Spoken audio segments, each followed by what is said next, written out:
All right, good afternoon, everybody. Thank you for joining us for the November 2025 LEPC meeting. We appreciate you joining us. Thank you for pivoting to a virtual meeting.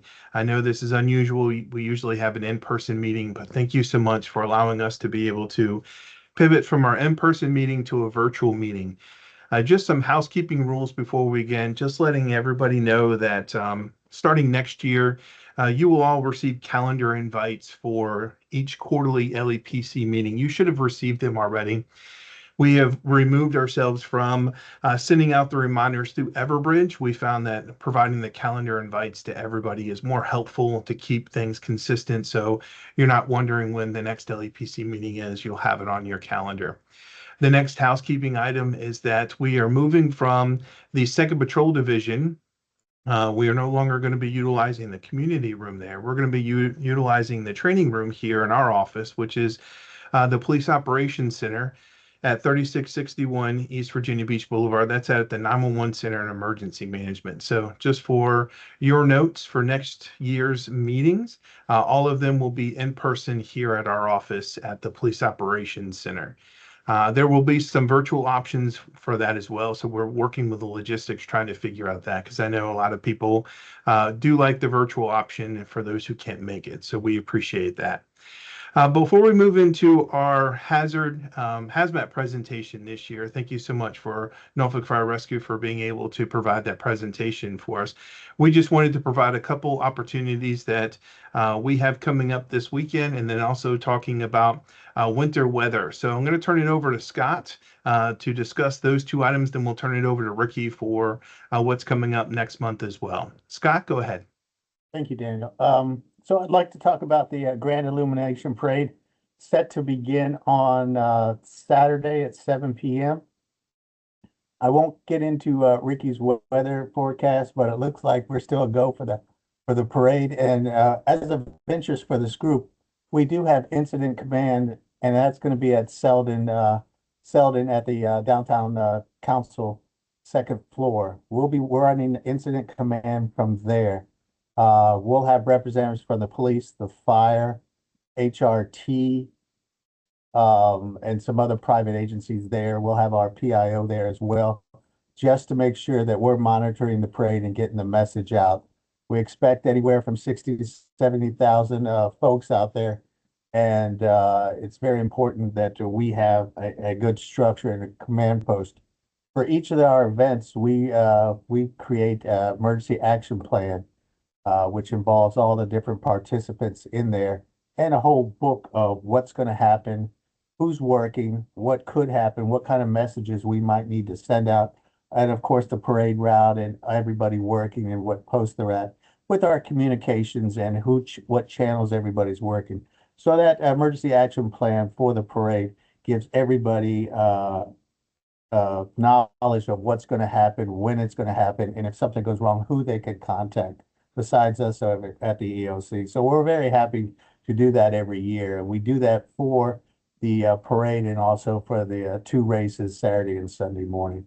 So excited about the parade. If you're not working, come on out. The rain, hopefully it'll have stopped by then and enjoy the parade with your family. But if you would still want to volunteer, there are volunteer opportunities to work the parade, and that's on the DNC website or norfolk.gov. You could look for that city website on the parade information.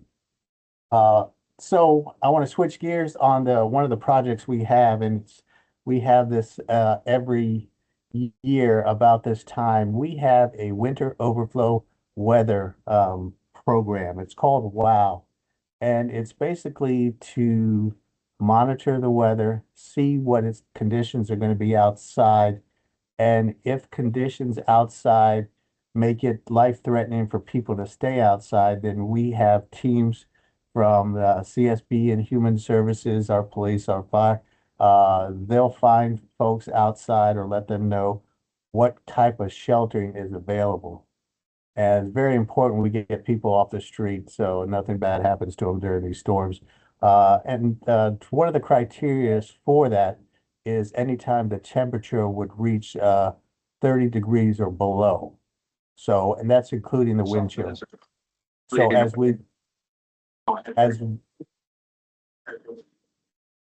Okay.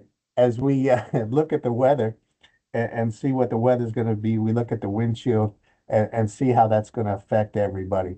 We will issue what we call a WOW alert.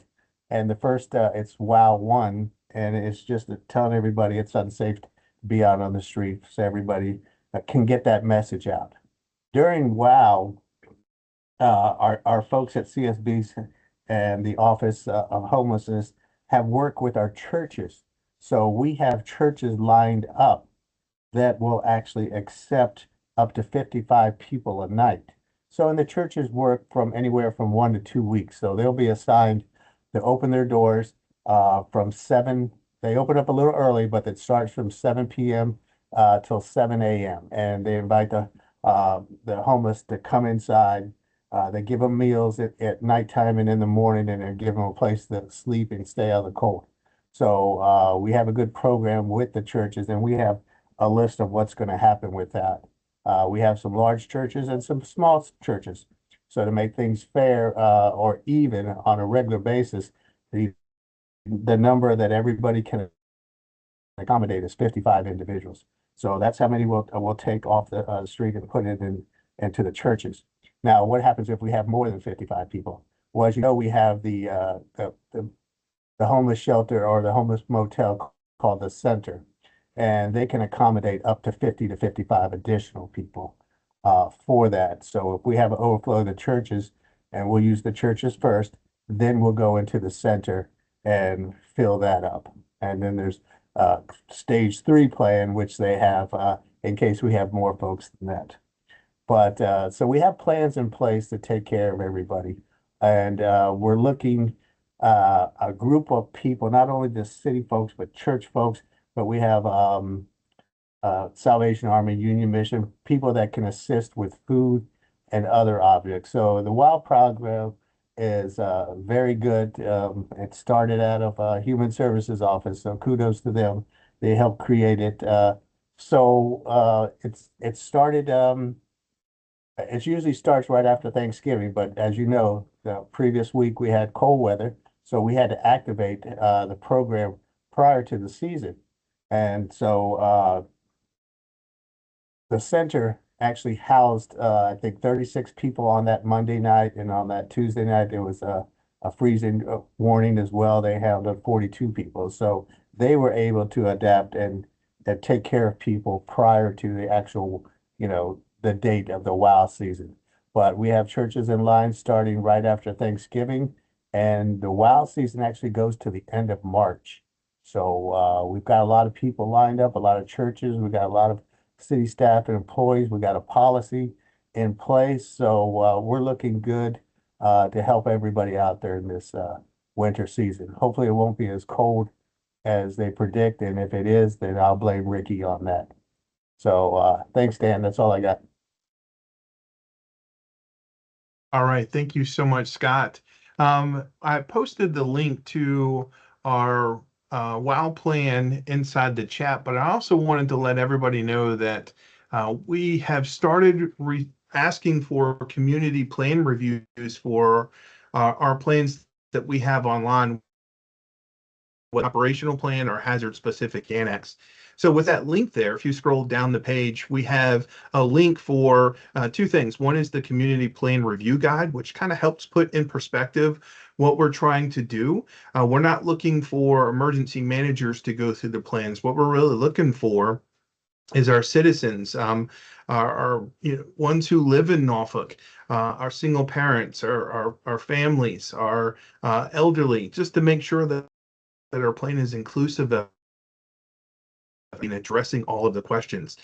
So that first community plan review guide is just to help with how you're going to review the plan through what lens. And then once you do that, you can click on the plan review survey. So you'll select one of the plans that you want to review.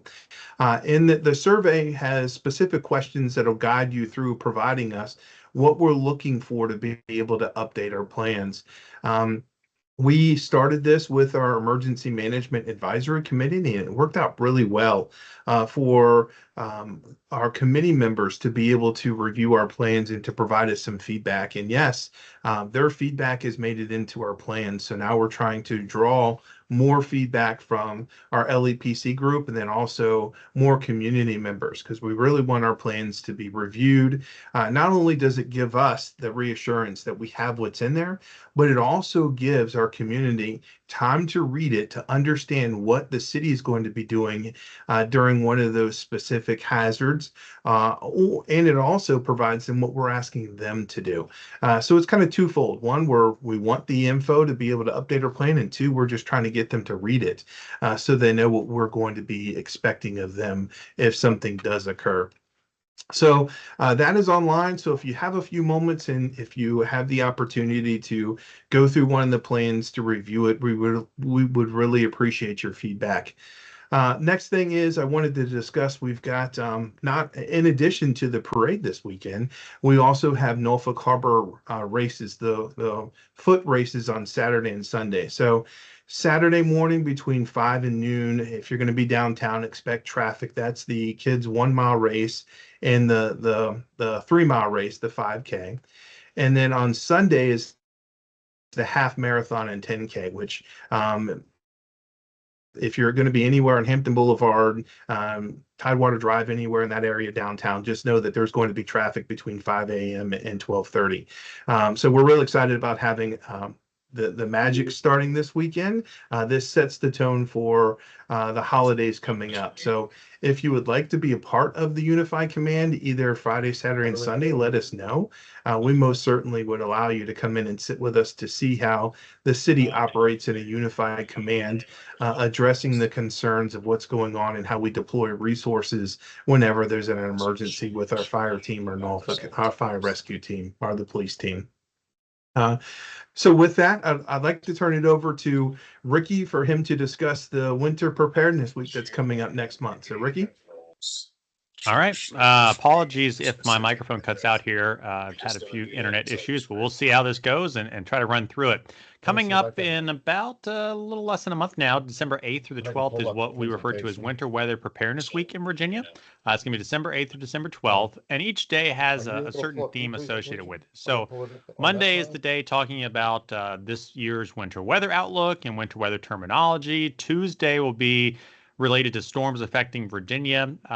Wednesday is extreme cold and how to prepare your home and your family for different types of extreme cold events. There's been some changes into the watches and warnings and advisories that are issued now. It used to be we'd have extreme cold watch and wind chill watch. Now it's just extreme cold watch. Wind chill warning, for example, has gone away, and wind chill advisory is now cold weather advisory. So those are a few changes that have come forth in the last couple of years. So that'll be re-promoted and re-communicated.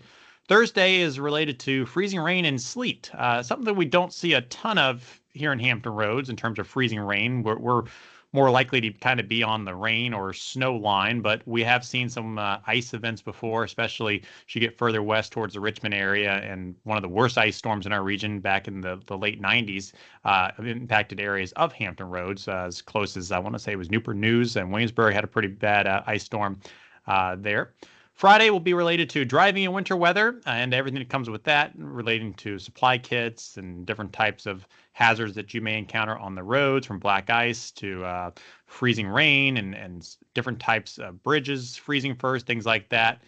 This is all done in partnership with the National Weather Service. I'm going to drop the link to their preparedness site in the chat, and we'll be meeting with our comms team actually on Friday to talk about city communications and stuff like that, very similar to how we did different posts each day for Severe Weather Awareness Week and also Hurricane Awareness Week back in the spring and early summer. So as always, if you have any questions about anything weather related or weather preparedness or how we do outreach stuff, feel free to reach out to myself or Daniel or anyone in our office, and we can address those questions.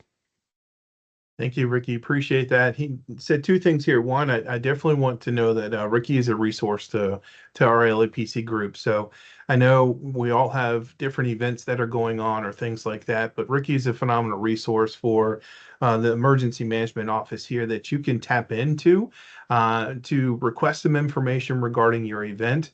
It won't be a decision making for us. We'll just provide you the information.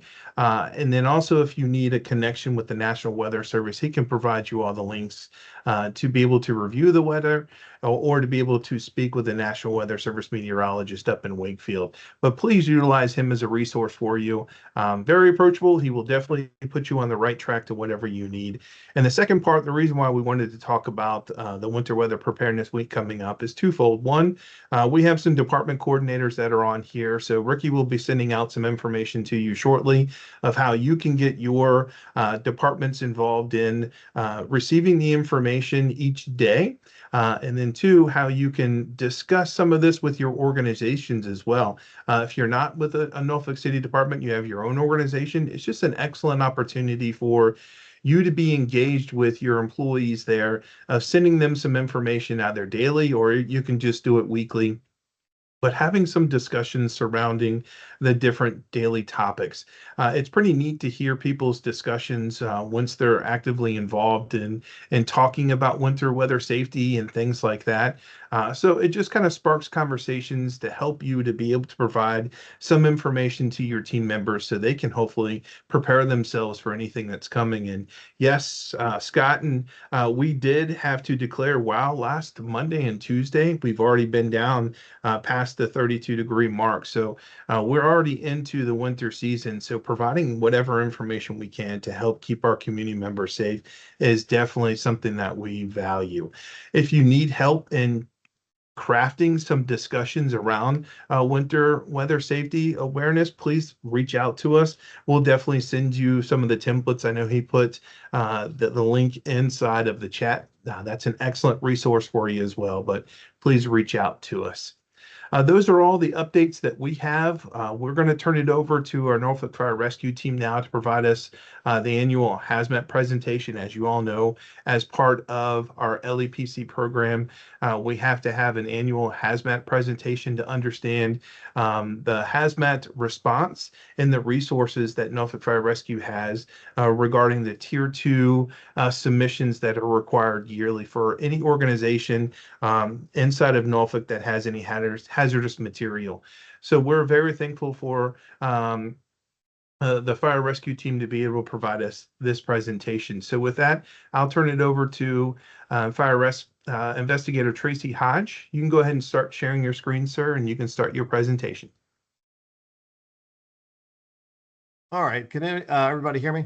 Yes, sir.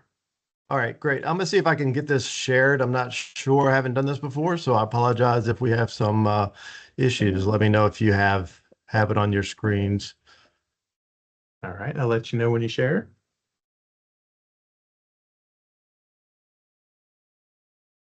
And if we can't get it shared up, we'll just talk through it as best we can. If you want to send it to me, then we can go ahead and share it on our end, and then we can hit the next slide for you. All right, sorry, let's see. On.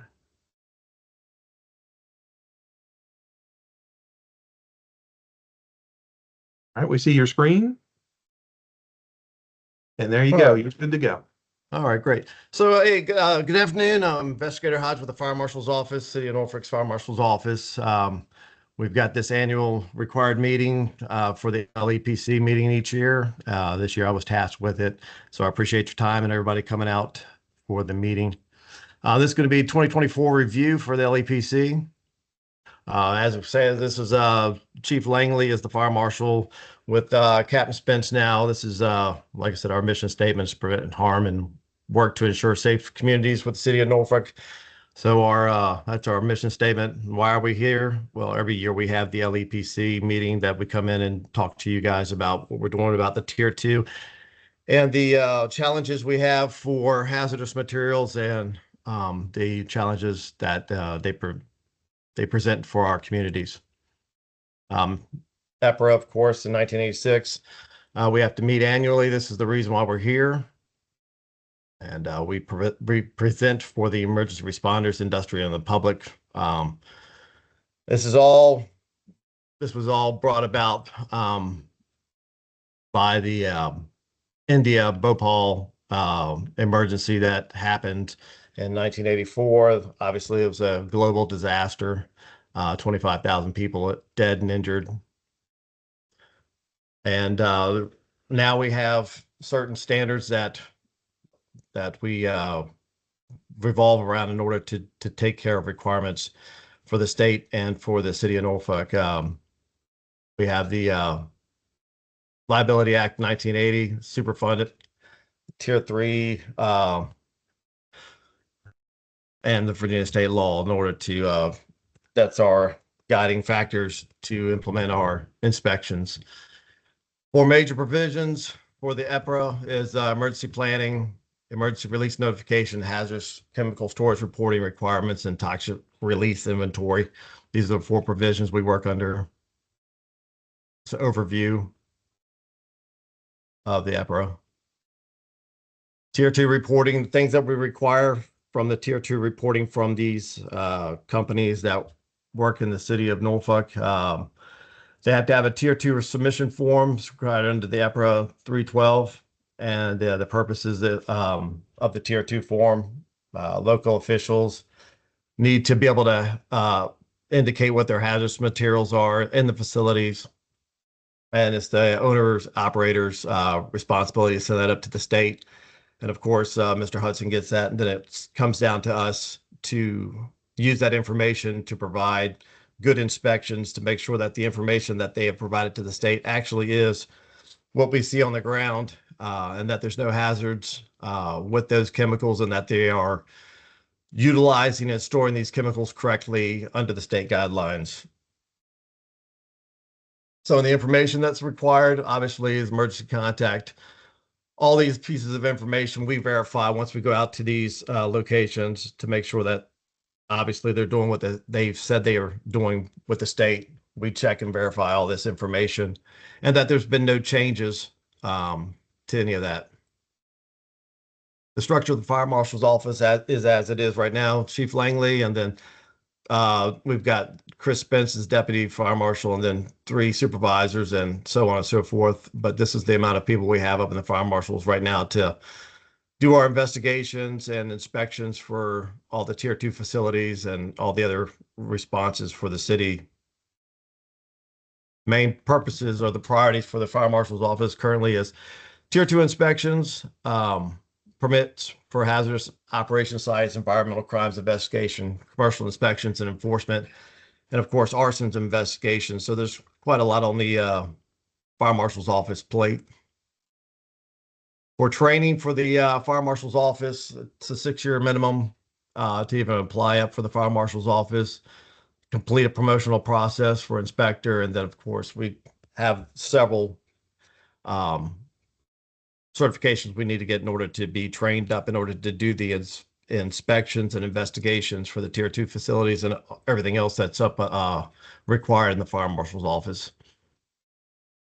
We'd like to be out there every facility every 2 years. That's the shipyards, large manufacturing companies. We complete annual inspections for the auto body shops, and pretty much for every other commercial property, it's every once a year. We follow up with all business and citizen complaints. We respond to all national response center calls by emails, and we collect and maintain all the Tier 1 and Tier 2 records for the companies in the city of Norfolk. We maintain good working relationships with businesses in Norfolk, and we do the walkthroughs. So when we get like 500 war packs where they have a large amount of vendors inside this large business, we do coordinate fire companies coming in to be familiar with some of the systems inside of a certain business. So we provide training with operational crews, fire crews coming into businesses, and kind of help familiarize them with facilities and companies. We also issue permits for all these companies. 2024, we had 84 Tier 2 facilities, with the main target hazards: Colonus, Lions, General Dynamics, Marine Hydraulics, Bay. These are target hazard facilities, and we try to get those at least every 2 years.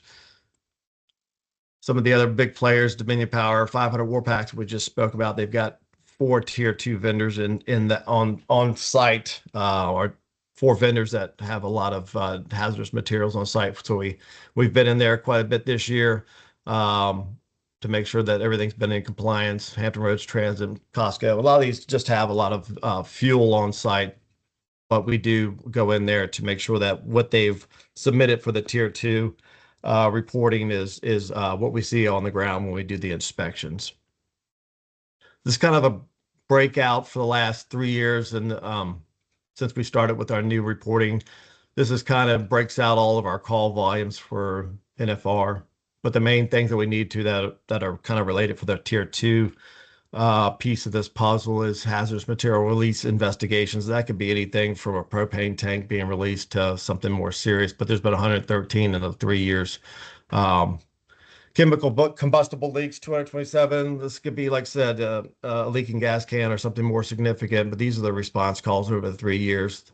The big note here is 141 for gas ruptures. This would be a legitimate gas leaks from, gas line where Virginia Natural Gas is called out, and we've had to respond. So these are just some realistic numbers. For our response guidelines, currently for the city of Norfolk, this is what we would have available resources for responding out to hazardous incidents. Currently, we have 30 hazardous material technicians, 20 specialists. We have, there would be 2 rescue companies with 3 individuals, hazmat team members on each truck. Ladder companies, of course, will respond out with rescue companies, and they have 2 to 3 hazmat team members per ladder company. And then we have the ability to bring out a utility, a hazmat trailer. So if we had something at a tier 2 facility, we would have an initial response with rescue and ladder companies and detection equipment, and then they would figure out what's going on and then add or subtract more members to mitigate the hazards. But we have quite a few people in NFR right now that would be able to respond out. Just some of the training that the hazmat individuals that would respond out to tier 2 incidences would be just some of their training. There's at least a minimum of 80 hours for a technician, and another 80 for a advanced or somebody with chemistry. So they go through a total of a bunch of hours to become certified to run on the rescue and to handle the tier 2 responses if required. Some of the detection and monitoring capabilities that Norfolk has to respond out to any of the chemical releases or anything that might have happened at the tier 2 sites. These are some of the capabilities for detection and monitoring. Kinder Morgan was one of our largest regional responses in the city of Norfolk, and it's been some time ago, but it was quite an event. This is 2014. They had, and I only bring this up because this is part of our one of our benchmarks and one of our learning lessons in the city of Norfolk. And so now, even though it's a 2024 review, this is something we use as a benchmark review since it was quite a large regional response. 2014, they did have a leak of sodium hydroxide, and this is due to eventually what was banned overfilling of the tanks, but they had concerns that they would lose almost a million gallons of sodium hydroxide due to a failure of a tank. So there was lots of resources pulled in to mitigate the hazards. I believe that the tank was eventually ended up being pumped off 2 other holding ships in the river, but they were able to mitigate this hazard. We had quite a lot of people there for that response. The next one is patent cold storage. This would be a local emergency that we had just recently. Well, I think this was 2019. If anybody's seen in the recent news of the anhydrous ammonia leak from the tanker, just recently, I think it was Oklahoma, but they ended up having a tanker leak when it could happen here as well. But locally, we had patent cold storage have an anhydrous ammonia leak. In 2019, it was due to a repair. And then they had some ammonia, anhydrous ammonia escape from a valve. NFR was able to respond to that and mitigate the hazard. But like I said, recently this week, we've seen in the news where I think it was Oklahoma, they had an anhydrous ammonia tank lose anhydrous liquid, which expanded out 850 times into anhydrous gas, which ended up, I believe, injuring 31 individuals in a hotel parking lot. So this is stuff that we've had in the past, but it's every day it could happen in the city, and NFR is able to respond to these events with the individuals listed with our rescue crews. Obviously, Chief Langley's here. He was here for that response, and of course, now he's the fire marshal for the city of Norfolk, so he's not unfamiliar with these events and how to manage those. This is just some of the scenes taken from the Pad and Cold Storage event in 2019, but this could happen at any day. We go to Pad and Cold Storage on Curlew, has been inspected this year, and obviously it's one of our target hazards. But it's one of those facilities in the city of Norfolk that is a hazard. It's a tier 2, and obviously this is something we make sure that we are on top of, since they've had a trouble in the past, and hydrous ammonia can be quite dangerous. 2024 presented a pretty uneventful year, which is thankful. The main things we had was environmental crimes and some illegal dumping and spills. This is just some of the brief shots of some spills. This was a marine fire where we had fuel in the water, and we were able to mitigate hazards with some booms. We had some spills. These are just minor stuff that was locally handled and not really needing a whole lot of response, but we take each event seriously, and we make sure that they don't expand into. There's a creek and a waterway just to the side of this that would have been expanding this event much more, but we were able to go ahead and confine it. Just some of the training exercises. Obviously, we do annual, quarterly, and monthly training with NFR crews and fire marshals to try and make sure that our responses are integrated. And, we do training. I mean, we do inspections for all the facilities, but if for some reason something happens, these trainings that we have with Norfolk operational crews allow us to respond to anything that might happen. And they take these training seriously as well as we do. But this is just some highlights that they've had in the past year of just some training. And this decon, so the ability to identify hazards, mitigate it, and then decon out these materials to complete the response is something we do, like I said, quite often in training. Just some of the benchmarks and things that we're looking to do coming up, things that we've done within this last year and what we're planning on doing. We've had 4 inspectors on board and operational in the past 4 months. We on board, and then we try to move them up through inspectors into investigators. That means a law enforcement. We continue to update our EPR, which is our reporting program. And of course, when we do inspections and for the tier 2, we're updating all that information to make sure we've got the most up-to-date and current information for all these facilities. Coming up, 2 fire marshals will be integrating in with NFR's rescue and tech rescue and hazardous material training. That'll be in January. So we'll start processing our inspectors and investigators into hazmat material technician training. And of course, this is to continue our improvement and interagency coordination with local and regional partners. Does anybody have any questions at this time? Thank you so much, sir. If you have a question online, you can go ahead and do the raise your hand, or you can put your comment in the chat and then I'll read it out. But I have a question, if you don't mind, sir, to start it off. Considering this is our LEPC group, how can our LEPC members help kind of streamline communication between their organization and Norfolk Fire Rescue during the event of a chemical release or facility emergency? So great question. I would say that would be working through the chain of command for us. So whoever that is going to be leading up from the LEPC would probably need to coordinate with our battalion chiefs or whoever our incident commander would be. And then we can kind of navigate the response with them and then streamline it down to us for further information. Basically, if you've got a question or if there's something that we need resource-wise, battalion chief's going to probably or the operational people are going to go ahead and figure out what their needs are, and then we'll find out one person of a point of contact, whoever that's going to be for LEPC, and then we'll try to get these two individuals together, the battalion chief and one person from LEPC. Okay. I appreciate that, sir. Go ahead, Battalion Chief Langley.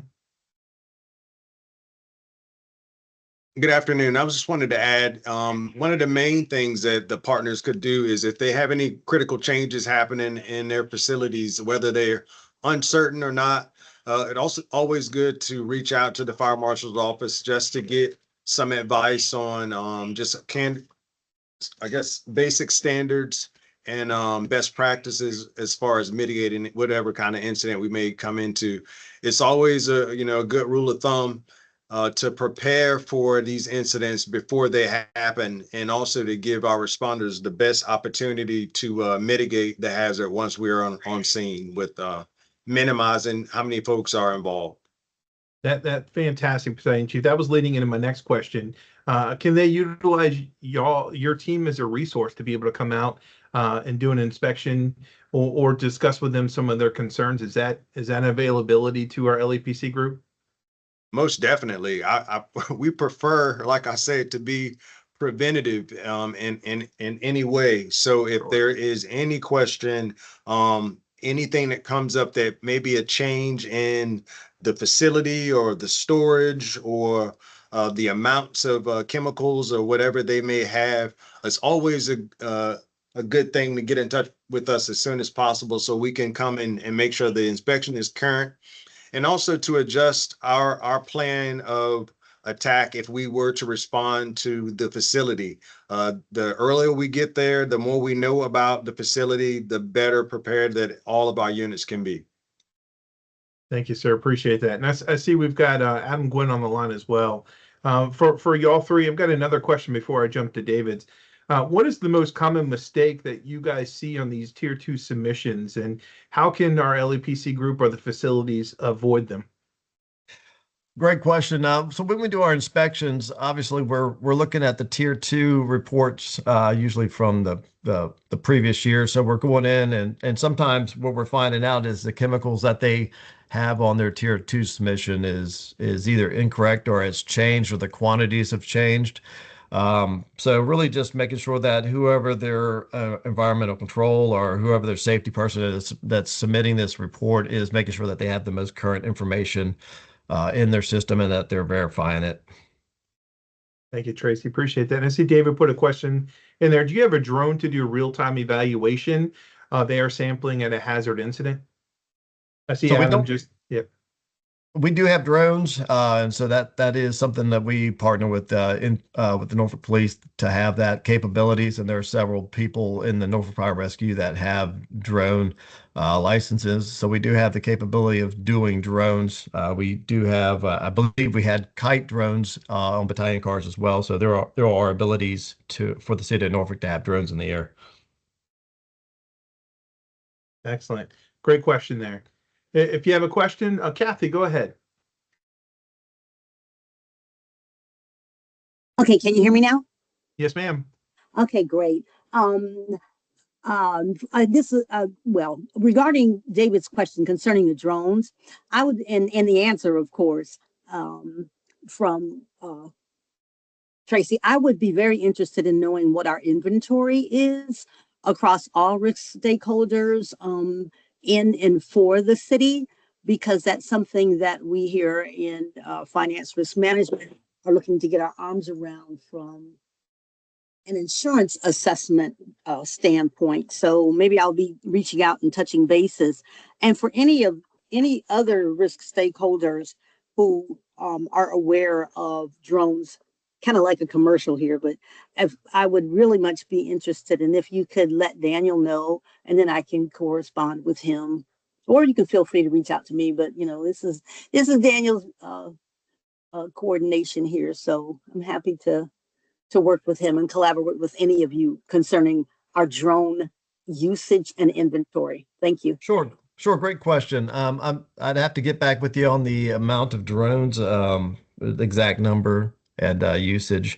We can certainly get back with you if you want to leave an email, and we can find out the numbers and whatever you need, we can do that offline and I can get that information to you for a more exact number for you. Wonderful. Thanks, Tracy. Yes, ma'am. Thank you, Kathy. Thank you, Tracy. Again, if you have any questions, please put them in the chat or raise your hand. I'll just ask a couple more here just to kind of help maybe facilitate some discussion. When you're talking about these hazmat incidents, how does NFR prioritize protective actions during a release, such as either evacuation or shelter in place? How does that go into your planning process? Great question. I can probably defer to Chief Langley about that. He's probably a little bit more involved Sure. as far as that. Yeah, I can answer that. So, like any response, we'll respond and we try to get as much information about the facility and what may be in the facility. The folks that are in the facility are going to be the individuals that are most affected by whatever kind of spill or leak. And from there, we kind of branch out. We find out as much as we can about the chemical, and do some research through our rescue companies on that particular hazard, how fast it travels, what type of isolation we need to do, if we need to evacuate any neighboring neighborhoods or businesses. And then we kind of take it step by step on of approaches. So really, once we get there and actually get our hands on whatever the incident is, it's really a slow process. It's really methodical, making sure that we're not leaving anything, any stone unturned, I guess, for lack of choice of words. But it's going to be based off of whatever the incident is. And, based on whatever the chemical is, we'll have some different movements to keep as many people safe. Excellent. Thank you, Chief. Appreciate that, sir. And considering evacuations, Norfolk Fire Rescue would be reaching out to OEM to be able to assist and facilitate the evacuation. So I'm going to punt it over to Ricky really quickly to discuss the wireless emergency alerts and how we can do tailored alerts around the impacted area to get the message out that we're seeking everybody to evacuate. Ricky, would you mind just taking a couple seconds and discussing that? Sure. Yeah. So WIA alerts, if you're unfamiliar with those are the best way I can remind you what they are is the Amber alerts or the tornado alerts you may get on your cell phone that set off the loud tone and usually sets off everyone's cell phone at the same time. So those are WIA alerts, wireless emergency alerts. And our office, along with many other emergency management offices across the Hampton Roads area, are an alerting authority. So we here can type up a message up to 360 characters and send it out to anyone's cell phone that has the alerts enabled in either a zone area. So we can draw basically on a map, a polygon, a circle, a square, whatever we want to draw to alert all the cell phones inside of that radius. Or we can do the whole city. We can do it by zip code. We have it set up for hurricanes, for example. If we wanted to do it for a hurricane evacuation zone, we can set it up by that. In a situation like this, we would draw a zone basically however wide was advised by the fire department, and then we would send that out. If you were following the plane crash at all that happened in Louisville recently, they utilized the WIA system. They sent out a wireless emergency alert to all areas pretty much north of where the plane crash occurred up to the Ohio River, telling people, hey, you want to shelter in place during this incident that's ongoing. So very similar to how they used WIA for that, we could use it here. We can provide additional information in the instructions part of a WIA, which allows you to get past 360 characters. But the issue there is that not every phone, because of the software on the phones, is able to display those. More and more are doing so, but some older phones don't display the instruction message while we're kind of limited at 360 characters. If we allow it to show instruction messages, or if the phone allows it, then you can get past that 360 characters. But if necessary, we can also put links in there, and we can send them to either the city website or some other type of website where we could have much more information on there. Whatever we need to send out, we can do through WIA, or we can also use our Norfolk Alert system, which is you have to sign up for that. In any type of critical incident, we likely would just use WIA instead, because you don't have to sign up, and it would go out to anyone whose cell phone those alerts are enabled on. Thank you, Ricky. Speaking of wireless emergency alerts, this is authority given by FEMA to localities who have gone through the process to be able to have a software to be able to send out the alerts. And what's interesting is if you're interested in it, if you go to warn.pbs.org, warn.pbs.org, it will show you all active wireless emergency alerts throughout the entire United States. It's pretty interesting. Right now, there's currently one out in Minnesota that says that use extreme caution while traveling in the Curie area. Over 100 cattle escaped last night and remain loose and presents a present danger. So it's pretty interesting to see how other localities are utilizing these wireless emergency alerts, but they are used pretty much every day, every hour across the United States. So localities are becoming more and more aware of the impact that wireless emergency alerts can have in helping save lives. So if you're interested in more information, let us know. But I do see another question we have here from Carrier Parish. Does your team have visibility to hazardous materials that are transported via rail line through the city? I'll even take it one step further and also through normal streets with tractor trailers. A great question. No, we don't, unless that that either a truck or trailer is involved in an accident or that train is involved in an accident and it would have the manifest, we would have a manifest load for it then. No, we don't have anything necessarily that's allowing us to see that in real time. Thank you, sir. Appreciate that. And thanks, Adam. I appreciate you answering Brooke's question there. Ed just put in a question here. He said he'd like to offer our training to the city of Norfolk. Ed, would you like to go ahead and come off mute?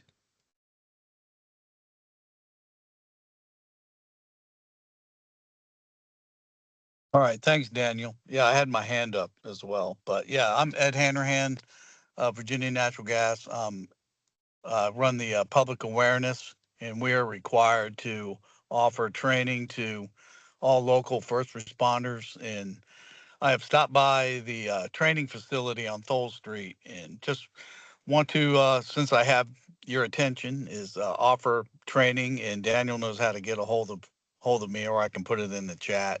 Um, just I've done Station 10. I've done the Norfolk International Airport Fire Department. So just would like an opportunity to get with somebody in the city of Norfolk and try and coordinate something for all the departments. So in the stations. Thank you.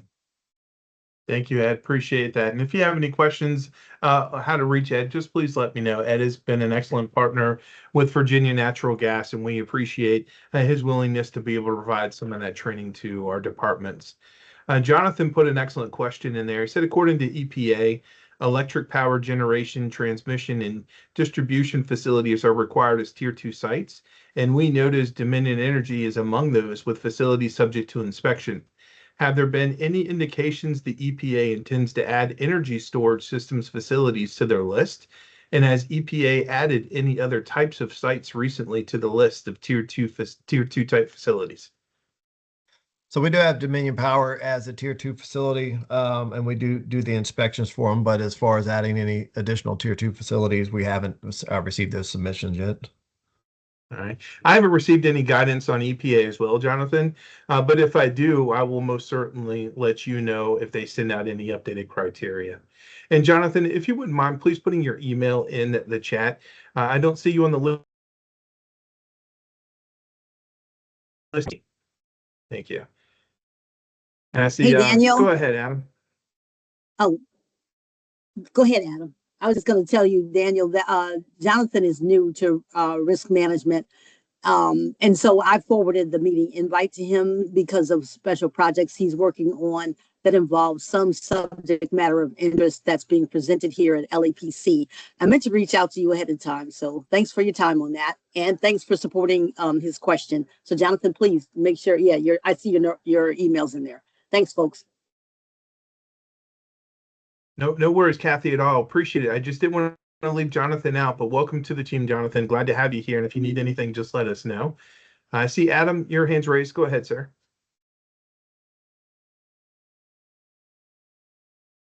Hey, everybody. Sorry, I'm a little bit behind to the party. In years past, when it comes to Jonathan's questions about the electric power generation stations, transmission, distribution facilities, we would get, like Daniel, like I'm sure you know, trace tier 2 reports from Dominion Energy, but then inside of those reports, it would the designations of the various power sites, and those are in our system everywhere that there is a storage facility, transmission facility, distribution plant is inspected not only on the electrical side, but also for wastewater like HRSD are in our system for tier 2 style facilities, and those have been inspected and maintained with the tier 2 system. So we do get those. It's just sometimes they're not all on separate reports. They're typically on one report, and then they're subcategorized by addresses underneath of them. Excellent point. Thank you so much, Adam. I appreciate that. All right. I'm sorry, I don't see any other hands. Is there anyone else who has a question? And I'll ask one more just to kind of help facilitate some questions here. So for the NFR team, how can Norfolk OEM and our LEPC group members here help support your preparedness goals for 2026? I'll pass it off to Chief Langley. Thanks. Yeah, I think as far as the preparedness, like I mentioned earlier, the best thing we could do is be informed about any changes that are going on. If you get specific questions based on the things that we discussed, like quantity, making sure the fire protection systems and alert systems are up and running, ensuring that we have the responsible parties information so that if we do have an emergency, we know exactly who to contact. All that information is critical, and it's really important that we have that early before an incident occurs. Thank you, Battalion Chief. Appreciate that. If you could, if one of your team members could put the telephone number how to reach the fire marshal's office if they have any further questions, or I can put Tracy's email and the office number in there. It's just up to y'all. But just as an added resource for LEPC members, if they have any follow-up questions after this presentation. Hey, Mr. Austin, go ahead and you can add that my information up there if you'd like. That's fine. That'd be a great way to focus any questions straight to my office. Most certainly. We'll get that added to the chat here. And Battalion Chief Langley put up the telephone number as well, but we'll definitely put in the minutes here, we'll put the email and address up there for our members. So one final time, any final questions from the group for our Norfolk Fire Rescue Team?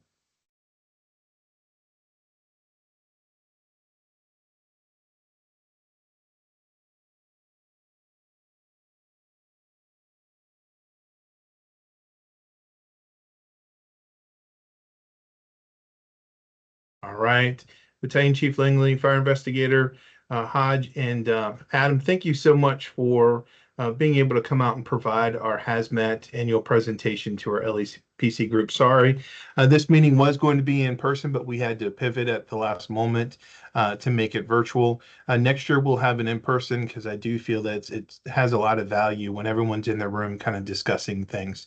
But we really appreciate you taking your time, and thank you so much for staying on top of the Tier 2 facilities and being a resource for our LEPC group to be able to ensure that their facilities are staying compliant with EPA. Thank you so much. Thank you.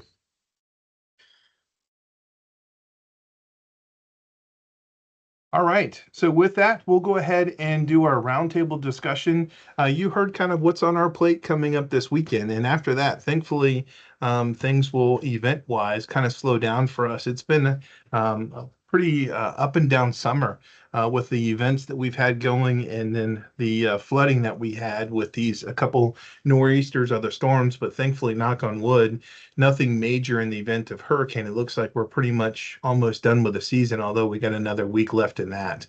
But that was what we have on the plate for us. So I'll open it up to any organization or department that has anything that they would like to report out on, if they need assistance with, or if they just want us to know about it. This is your opportunity.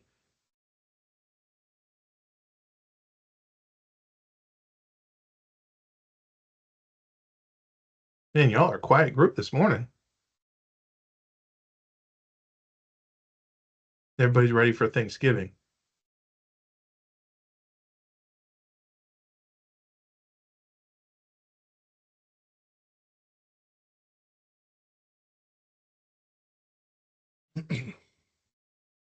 All right. Well, hearing none, we'll go ahead and conclude our meeting. I know it was a little bit shorter this time, but just to let you know, we did send out the calendar invite for February the 18th.